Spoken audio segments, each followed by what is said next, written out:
साई राम साई राम साई राम। हाँ बहुत दिनों के बाद आया मैं, 5-6 साल हो गया होगा, जबकि साल साल आता था, फिर वो ब्रेक आ गया पता नहीं क्यों। आई थिंक बाबा का बुलावा ही आना था। और वाइफ आती रहती है, साल में एक बार नहीं 2 बार आती रहती है। और ये बार ऐसा बुलावा आया कि लगता है सालों साल अपने आप आ जाऊंगा। अभी खुश हूँ कि मैं आया। और अभी चाहूंगा कि गुड़िया को और हम सब एज ए फैमिली बहुत जल्द आए।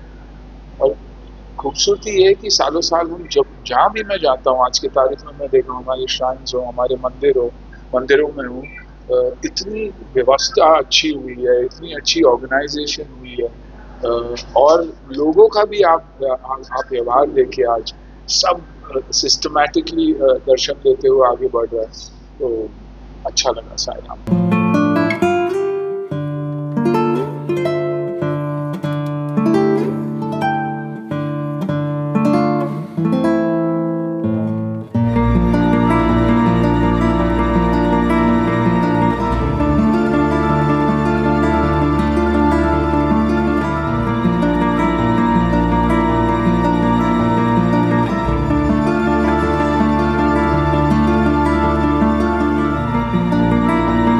साई के दर्शन के बाद कैसे महसूस होता है, क्या लगता है? आई थिंक आंखें भर आती है। और इसलिए एक बार होने के बाद दोबारा चला गया मैं, ताकि 2 मिनट अकेले में खड़े रह के बस हमेशा यही मांगता हूँ, दुआ मांगता हूँ कि सब स्वस्थ रहे। और उसके अलावा मैंने कभी कुछ मांगा ही नहीं, मैंने हमेशा यही मांगा है कि हेल्थ सबकी अच्छी रहे, मम्मी की हो या बाकी बाकी परिवार की। तो बस यही मांगना कितने है। कितने सालों से आ रहे हैं मामा को? मैं आता तो बहुत सालों से था, लेकिन जैसे कि मैंने कहा पिछले 5 साल से गैप हो गया। कहीं ना कहीं बीवी आ जाती थी तो मुझे लगता था कि परिवार से कोई ना कोई आया हुआ है, लेकिन आई थिंक मेरा आना बहुत बहुत बहुत ज़रूरी है। और यहाँ आने के बाद ये महसूस होता ही है, क्योंकि जब आंखें भर आती है तो हमें लगता है कि नहीं यार बहुत बड़ा गैप हो गया। लेकिन कहते हैं ना कि जब बाबा का बुलावा आता है तभी इंसान आता है, और वैसे ही वो आज मेरे साथ। अरे इस किस दशक भी वैसी थी, फिल्में भी वैसे ही थी, इसीलिए लोग हमारे साथ आज भी रिलेट करते हैं, म्यूजिक से रिलेट करते हैं और कहानियों से रिलेट करते हैं।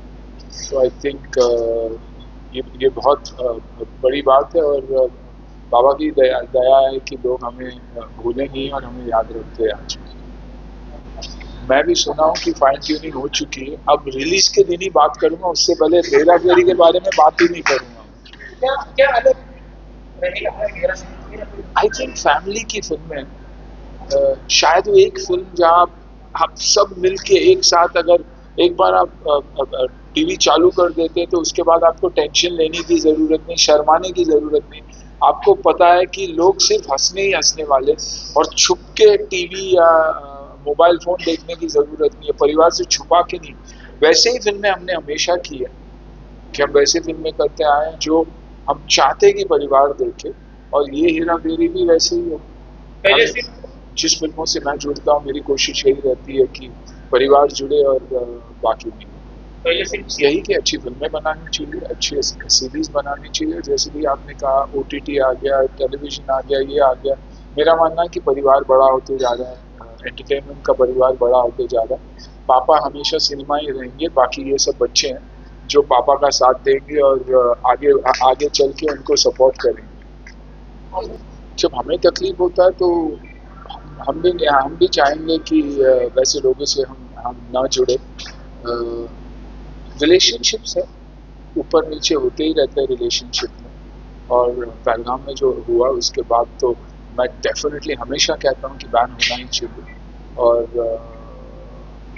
क्रिकेट हो, पॉलिटिक्स हो, व्यवहार हो, बिजनेस हो, कोई भी चीज़, मैं एक चीज़ को उठा के नहीं बोलूँगा, किसी भी चीज़ से हमें दूर ही रहना चाहिए जब तक माहौल सही नहीं है और दोनों तरफा वही वही वही रिस्पेक्ट या वही प्यार ना हो।